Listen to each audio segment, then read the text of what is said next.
Alors, génération Y. Les jeunes arrivent, ils débarquent. La génération Y est parmi nous, Adèle. Vous n'en faites pas partie. Milieu de travail, on est d'accord. Oui. Je vais centrer mon Je propos sur le milieu du travail, mais dans les organisateurs du festival, oui, il doit y en avoir. J'ai cru comprendre il y en avait. qu'il y avait des gens plus ou moins jeunes, et que ce côté intergénérationnel, vous arriviez très bien. Mathieu est jeune. En tout cas, vous arrivez très bien à gérer la situation. C'est pas toujours le cas en entreprise. D'accord. Alors, vous me direz, à chaque génération, on s'est plaint des jeunes. Enfin, ceux-là. Ah ouais, ils sont balèzes. Ah ouais.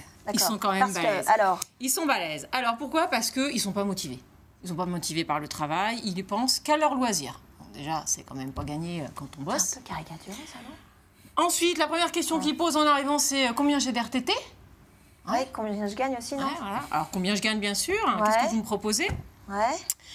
Ils sont sans arrêt connectés sur leur smartphone. On peut même plus parler en direct. Je dis rien. Moi, je suis entre le X et le Y, moi. Oui. Vie privée, vie professionnelle, tout ça, c'est mélangé. On communique largement. Il n'y a plus de frontières. Bref, rien ne va plus, quoi. D'accord. Voilà, tout part à volo. Tout part. Mais où va le monde? J'aime bien la placer de temps en temps, celle-là. Mais où va le monde? Alors, juste quand même, pour la culture générale, la génération Y. Pourquoi ça s'appelle génération Y? Alors, la génération Y, elle concerne donc une population qui est née entre les années 80 et les années 2000. Oh, d'accord?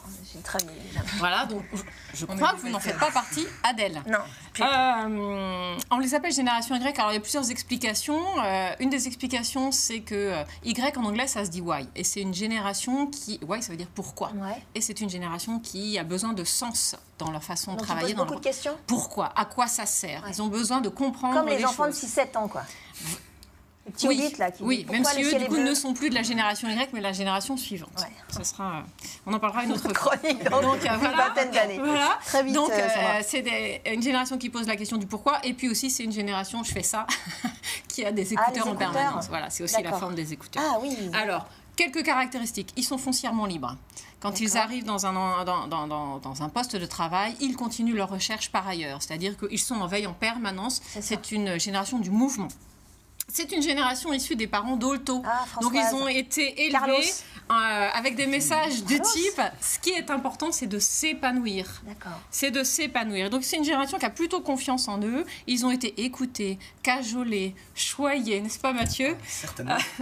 Alors qu'avant, on inculquait plutôt, nous, on a plutôt entendu des messages de type ce qui est important, c'est d'avoir une bonne situation professionnelle, c'est d'avoir des règles qui sont bien posées et de les respecter. Eux, c'est une génération fais-toi plaisir, épanouis. C'est ça qui est important. Donc, ça fait des professionnels avec un comportement un peu différent de notre génération. J'en parlerai tout à l'heure sur comment manager cette population-là. C'est chaud, mais tellement riche, vous allez voir.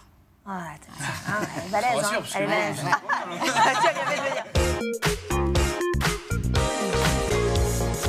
Sandra, génération Y. Oui, tout à l'heure, on a présenté un petit peu les caractéristiques de cette génération. Quelques conseils pour travailler et manager les membres de cette génération. Le kit de survie. Le kit de survie, c'est ça. Destination des managers. Courage.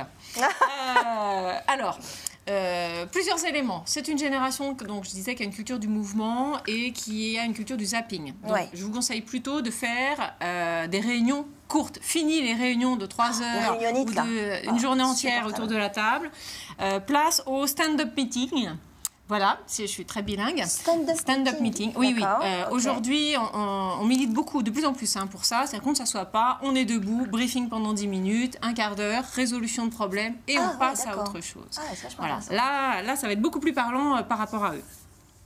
L'entretien annuel avec simplement un point annuel avec les membres de cette génération, c'est mort, ça marchera pas. Ils ont besoin d'un retour régulier. Ça va pas. Oui, tu bosses bien, Mathieu. Non, tu bosses pas bien. Voilà. Il y a une notion de productivité quand même assez importante. En tout cas, de mesure des résultats assez rapides en fait, avec un management plus proche, tout en leur laissant beaucoup de liberté d'action. Donc, par exemple, c'est une génération qui est très à l'aise dans les projets transverses. Plus vous avez une approche pyramidale et hiérarchique, hiérarchique, Ça plus ils va pas vont aller. partir en courant ou ils vont prendre un malin plaisir à désobéir et transgresser le système hiérarchique. Ça ne sert à rien d'être dans un système trop directif, avec des ordres et tu exécutes sans poser de questions. Ça ne marche pas. La génération Y. Pourquoi Ils vont poser la question du pourquoi. Donc plus vous les associez, plus vous les écoutez, plus vous partagez, meilleurs ils seront. Meilleurs ils seront. Et puis concernant leur connexion permanente, voilà, eh bien profitez-en, exploitez ça.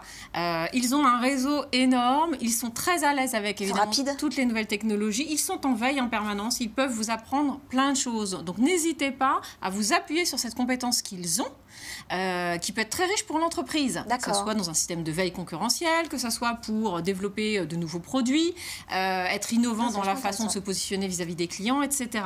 Ils sont bourrés d'idées. C'est une génération très créative, donc ça peut faire peur parce qu'on a l'impression qu'ils ont nos limites, que tout leur est dû. Qui papillonnent un peu, on a un peu l'impression. C'est ça. Donc poser des règles, c'est important, mais il faut qu'ils identifient leur zone de liberté à l'intérieur de ces règles. D'accord. D'accord. C'est vachement intéressant. C'est un doux équilibre à trouver, mais quand on le trouve, c'est extrêmement puissant. Et puis, vous en êtes les témoins. C'est-à-dire que le mélange des générations, c'est extrêmement riche, forcément pour une entreprise. C'est super intéressant. Ouais, c'est très intéressant, n'est-ce pas? Ah non, mais vraiment, vraiment.